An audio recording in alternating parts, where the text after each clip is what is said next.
प्यारे बच्चों, आज हम कक्षा 9 की विज्ञान की वर्कशीट नंबर 34 करेंगे। वर्कशीट नंबर 34 बच्चों गति से संबंधित वर्कशीट है। और गति में जो टॉपिक है बच्चों वो देखिए कौन कौन से हैं। दूरी, विस्थापन और चाल। लेसन का नाम है गति और इसमें टॉपिक का नाम है दूरी, विस्थापन और चाल। ये तीनों के बारे में आज हम जानेंगे। जब कोई वस्तु अन्य वस्तुओं की तुलना में समय के साथ अपना स्थान बदलती है, जब कोई वस्तु समय के साथ अपना स्थान बदल लेती है तो उस वस्तु की इस अवस्था को गति कहते हैं। तो इस अवस्था को क्या कहा जाता है? गति कहा जाता है। यह वस्तु की स्थिति में समय के साथ परिवर्तन गति कहलाता है। समय के साथ किसी वस्तु में कोई परिवर्तन हो जाता है, अपनी स्थिति में परिवर्तन कर लेती है कोई वस्तु, तो हम कहते हैं कि वो गति में है। भौतिक विज्ञान में वस्तु की दो स्थितियां होती हैं, शिथिल और गतिशील, या फिर विरामावस्था और गतिमान अवस्था। जब कोई वस्तु किसी शिथिल वस्तु की तुलना में समय के साथ अपना स्थान नहीं बदलती तो वह शिथिल कहलाती है, जैसे पेड़, इमारत। और जब कोई वस्तु किसी शिथिल वस्तु की तुलना में अपना स्थान बदल लेती है तो गतिशील वस्तु कहलाती है, जैसे चलना, चलती कार आदि। सामान्यतः गति तीन प्रकार की होती है: सरल रेखीय, दोलन आवर्ती, घूर्णन और वृत्तीय गति। सरल रेखीय गति क्या होती है? जब कोई वस्तु किसी सरल या वक्र रेखा पर गति करती है, एक सीधी रेखा में गति करती है, तो उससे सरल रेखीय गति कहा जाता है। सीधी रेखा के अनुदिश कोई वस्तु गति करती है, जैसे बस है, कार है, तो उसको हम सरल रेखीय गति में कह सकते हैं। दोलन और आवर्ती गति, जब कोई वस्तु निश्चित बिंदु के इधर उधर एक ही निश्चित पथ पर गति करती है तो हम कहते हैं कि वो दोलन अथवा आवर्ती गति है। जैसे झूले की गति, झूला होता है बच्चों, एक बार ए स्थिति पर जाता है फिर बी स्थिति पर जाता है, तो इसी तरह से बार बार एक ही गति करता है। जैसे हवा में पेड़ की शाखाएं हिलती रहती हैं, वो भी दोलन गति करती हैं, तो वह आवर्ती गति करती है। दोलन का मतलब होता है दोहराना, एक ही गति को दोहराना, बार बार दोहराते रहना। घूर्णन गति, घूर्णन अथवा वृत्तीय गति, वह गति जिसमें वस्तु किसी निश्चित बिंदु के चारों तरफ गति करती है उसे घूर्णन गति कहते हैं।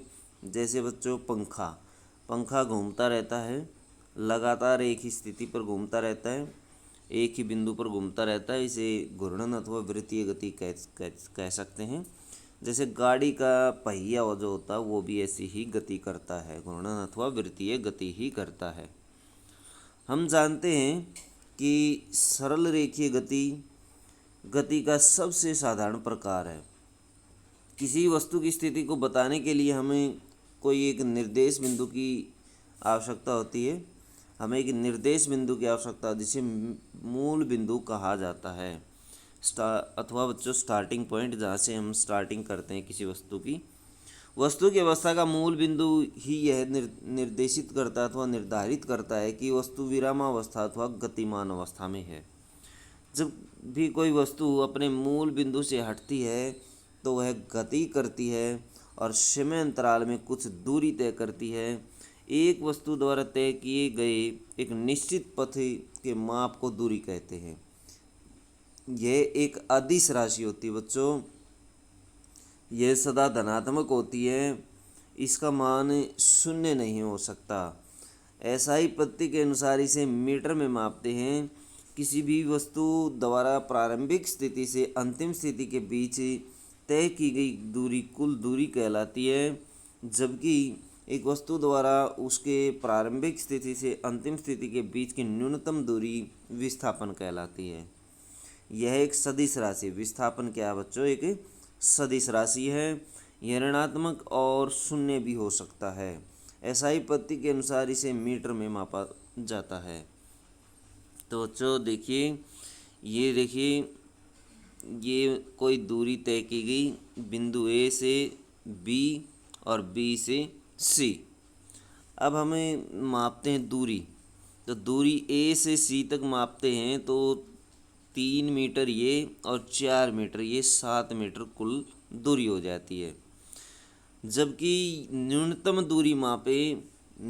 दूरी मापें ए से सी तक की, यहाँ से इस रास्ते से मापेंगे हम। इस रास्ते से इस ए से सी की दूरी 5 मीटर होती है, तो इसको न्यूनतम दूरी कहा जाएगा। मैक्सिमम दूरी को दूरी कहा जाता है, जबकि न्यूनतम दूरी को विस्थापन कहा जाता है। यानी छोटे रास्ते को, मान लीजिए ए से सी पर जाना है, यहाँ पर कोई व्यक्ति है ए पर, उसको अपने घर जाना है, तो उस छोटे रास्ते को अपनाएगा, 5 मीटर वाले रास्ते को अपनाएगा 7 मीटर वाले की बजाय। तो 5 मीटर वाला रास्ता जो है वो न्यूनतम दूरी है, तो वह विस्थापन है, जबकि 7 मीटर वाला रास्ता क्या है, दूरी है। चाल किसे कहते हैं बच्चों? किसी वस्तु द्वारा इकाई समय में तय की गई दूरी को चाल कहा जाता है। यह अदिश राशि होती है। इसे एसआई पद्धति में मीटर प्रति सेकंड में मापा जाता है। अधिकतर अवस्थाओं में वस्तुएं असमान चाल से गति करती हैं। इनकी चाल को औसत चाल के रूप में व्यक्त किया जाता है। औसत चाल तय की गई कुल दूरी बटे लिया गया कुल समय, वी औसत चाल होती है, ऐसी दूरी होती है, जबकि टी समय होता है, एस बटे टी।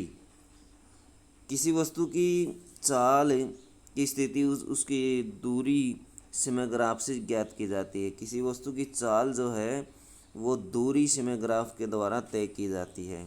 तो बच्चों देख सकते हैं, दूरी और समय, दूरी को हमेशा ऊपर लेंगे जबकि समय को नीचे लिया जाएगा।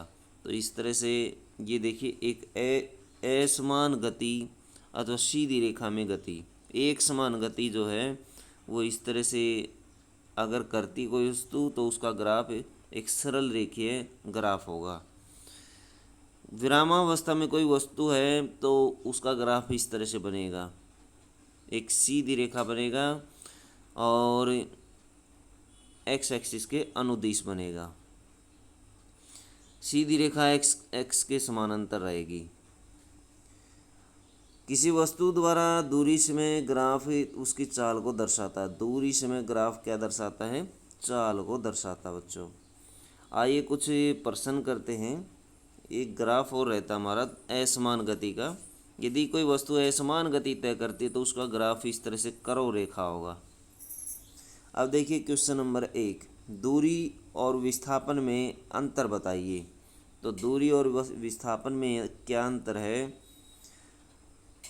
दूरी जो है किसी वस्तु की प्रारंभिक अवस्था से अंतिम अवस्था द्वारा के बीच में तय की गई जो दूरी होती है उसे दूरी कहा जाता है। जबकि एक वस्तु द्वारा, ये तो बच्चों इसको मीटर में मापा जाता है, ये दूरी है, और इसको मीटर में मापा जाता है, आप ये भी लिख सकते हैं। इसका मान 0 नहीं हो सकता, ये पॉइंट भी आप इसमें लिख सकते हैं।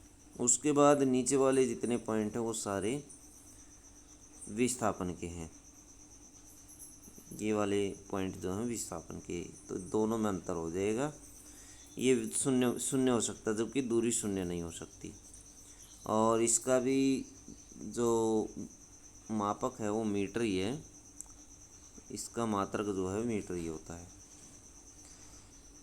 प्रश्न नंबर 2, एक कार 20 मीटर की दूरी 5 सेकंड में और पुनः 20 मीटर की दूरी 3 सेकंड में तय करती है। कार की औसत चाल ज्ञात करें। ऊपर हमने एक सूत्र स्टडी किया था। ये सूत्र था कि v बराबर औसत चाल बराबर तय की गई कुल दूरी बटे में लिया गया कुल समय, s बराबर v बराबर s बटे t। तो तय की गई कुल दूरी जो है वो हम उसकी गणना कर लेते हैं। कुल दूरी बराबर है 20 + 20, 20 ये और 20 ये, तो टोटल हो गई 40 मीटर। तो कुल समय भी निकाल लेते हैं हम। कुल समय पहली बार में 5 सेकंड, दूसरी बार में 3 सेकंड, टोटल हो गया 8 सेकंड। तो औसत चाल निकाल लेते हैं। औसत चाल का सूत्र लगा दीजिए। औसत चाल बराबर एस बटे टी। एस बटे टी, एस हमारे पास है 40 और ये है 8। 8 पंजे 40, तो 5 मीटर जो है 5 मीटर प्रति सेकंड इसकी औसत चाल आ जाएगी। तो बच्चों इस तरह से आप इसको कर सकते हैं। क्वेश्चन नंबर 3 देखिए, चाल को परिभाषित कर उसका एसआई मात्रक लिखिए। तो चाल को परिभाषित कीजिए और उसका एसआई मात्रक लिखिए।